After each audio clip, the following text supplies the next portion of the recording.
grew up in a rural town. I think like 15,000 people. Parents, normal, regular people. Never had a ton, but never like was lacking things.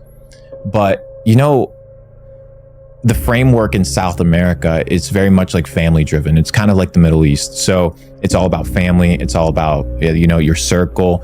In the West, like North America, it's very much like, oh, fuck your family, kind of do whatever you want. I don't know how it is in the UK, but in South America, it's very much like family and loyalty.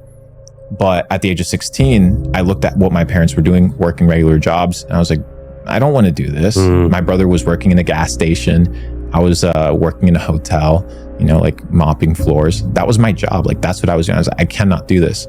And through a family member, I actually got a flight for free, sitting where the flight attendants sit.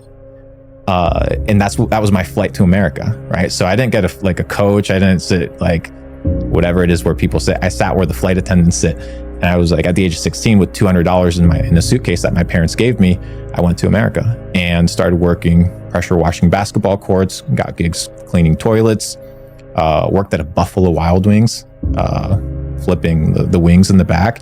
And eventually, I think it was part of the self-realization. I always knew that there was more. So I was always studying. I was always about self-education. I was always reading. And at the age of, I think 19 or 20, maybe a little more, 21, I was doing side gigs. I eventually got introduced with e-commerce and crypto through a series of friends and events, and it kind of panned out. This idea of luck can only be perceived as a person that may not have the right information, right? So yeah, I maybe got introduced to the word Bitcoin when Bitcoin was $600. That was lucky, but actualizing and taking action on what I did with that information wasn't luck.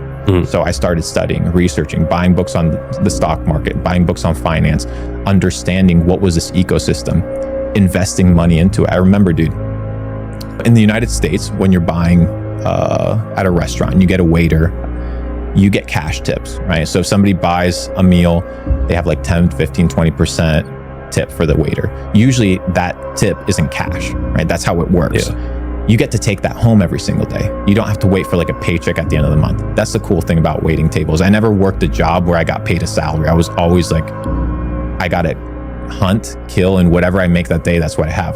So I would take that cash, I would go to the ATM, and you get basically your direct cash deposit. So it shows up in your bank account that same day. And I would go to an exchange called Bitstamp, which is an OG exchange. And I would go that same day and buy crypto. You were living a very humble lifestyle, and you weren't. I was sleeping on my brother's couch, paying him $200 a month to sleep on his couch. Damn, man. Yeah, brother.